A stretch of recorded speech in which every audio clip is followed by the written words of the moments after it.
चळवळीतला माणूस आहे, परंतु ही जी काही लोकांची संस्था आहे, शेतकऱ्यांची संस्था आहे, तिचा राजकारणाचा अड्डा होऊन त्याचा महानंदासारखी अवस्था होऊ नये म्हणून मी या ठिकाणी आलो हे लक्षात ठेवा. की आहे ही संस्था टिकवायची असेल तर हे जे गुजरातचं आक्रमण सातत्यानं महाराष्ट्रावर व्हायला लागलेलं आहे ते पहिल्यांदा थोपवणं गरजेचं आहे लक्षात ठेवा.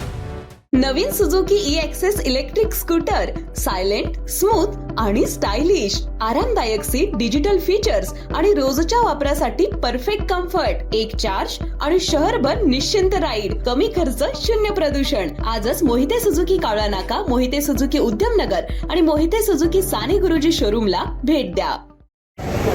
निकाल दिलेला होता की हा मुकुल जिल्हा दूध संघ आमचा जिल्ह्याचा आहे आणि तो आमचा अभिमान आहे आणि तो जिल्ह्याचाच राहिला पाहिजे, त्याच्यामध्ये आम्ही वाटेकरी कुणाला घेणार नाही अशा प्रकारची सुस्पष्ट अशी भूमिका सगळ्या सभासदांनी घेतली आहे. मी या गोष्टीची मुद्दामून आठवण करून द्यायला लागलो आहे, कारण राज्यामध्ये सहकारातल्या ज्या काही संस्था दुधातल्या राहिल्या आहेत त्या हाताच्या बोटावर मोजण्या इतक्याच राहिलेल्या आहेत.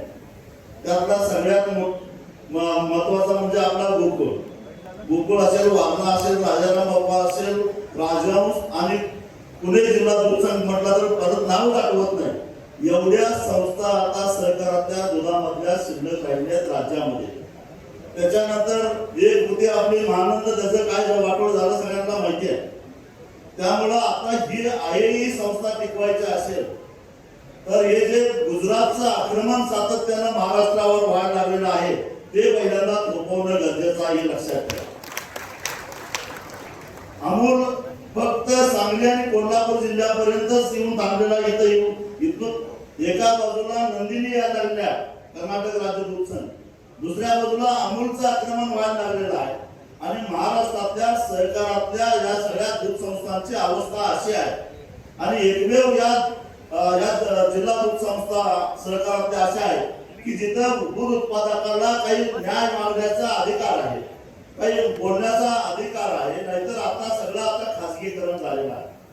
अमूल जरी सहकाराचा कोंडवळा असला तर ते कॉर्पोरेट पद्धतीनंच चालवलं जात आहे आणि म्हणून याची आठवण तुम्हाला करून देतो की गेल्या वर्षी जेव्हा दुधाचे भाव पडलेले होते सगळ्या राज्यभरामध्ये, अगदी अमूलच्या आणि गोकुळच्या दरामध्ये 5-5 रुपयाचा फरक पडलेला होता लिटरला, त्यावेळी सुद्धा सामाजिक बांधिलकी म्हणून या कोल्हापूर जिल्ह्यातल्या सगळ्या दूध संघांनी राज्यातल्या इतर संघापेक्षा 5 रुपये दुधाला भाव जास्त दिलेला होता.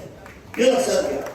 ते कशामुळे? कारण मुळामध्ये ही संस्था आहे शेतकऱ्यांची आहे. शेतकऱ्यांची पेक्षा शेणामतामध्ये हात घालणाऱ्या आमच्या आया बहिणींची ही संस्था आहे. त्यांनी शेणामतामध्ये हात घालून दुधाचं उत्पादन घेऊन ही संस्था वाढवलेली आहे, जोपासलेली आहे आणि तिथं आता राजकारणाचा अड्डा होऊ नये असं आम्हाला वाटतं. मी इथं या का आलोय? मी चळवळीतला माणूस आहे, परंतु ही जी काही लोकांची संस्था आहे, शेतकऱ्यांची संस्था आहे, तिचा राजकारणाचा अड्डा होऊन त्याचा महानंदासारखी अवस्था होऊ नये म्हणून मी या ठिकाणी आलो हे लक्षात ठेवा. आणि हे आपल्याला होऊन द्यायचं नाही. पलीकडे जर तुम्ही बघितला तर मला एक सांगा की उद्या गुजरातचं आक्रमण झालं, अमूलचं आक्रमण झालं, पलीकडे समोरच्या पॅनलचं नेतृत्व करणाऱ्यामध्ये एकाच तरी हिंमत आहे का राम विचारायची सरकारला? एकाचं नाव सांगा मला, एकाचं, कुणाचंही नाव सांगा.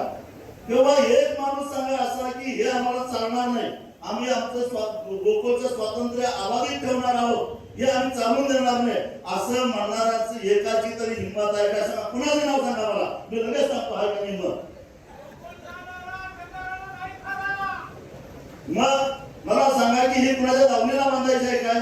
जर यांच्यामध्ये हिंमत असती तर गोकुळवर प्रशासक आणणार नसता, हे लक्षात ठेवा.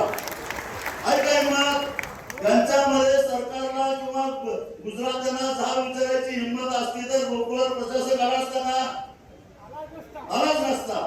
प्रशासक निवडणुका आणणार होते की मग प्रशासक आणायची गरजच काय होती? माणसं तुमचीच होती. माणसं कोणाची होती? तुमचीच होते.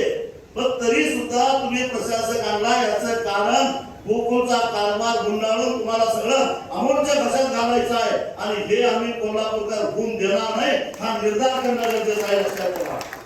आणि त्यासाठी माझी तुम्हाला विनंती आहे की लोक ठिकाणावर ठेवून गोकुळ सगळ्या सगळ्यांना सामुदायिक नेतृत्वाच्या माध्यमातून चालवणाऱ्यांच्या ताब्यात गोकुळ द्यायचं का कुणाचं तरी ताब्यात देण्यासाठी म्हणून जी काही मंडळी कोळका एकत्र झालेलं आहे त्यांच्या ताब्यात द्यायचं याचा निर्णय तुम्ही सगळ्यांनी मतदाना दिवशी घ्या. एवढंच सांगतो आणि इथंच थांबतो. धन्यवाद.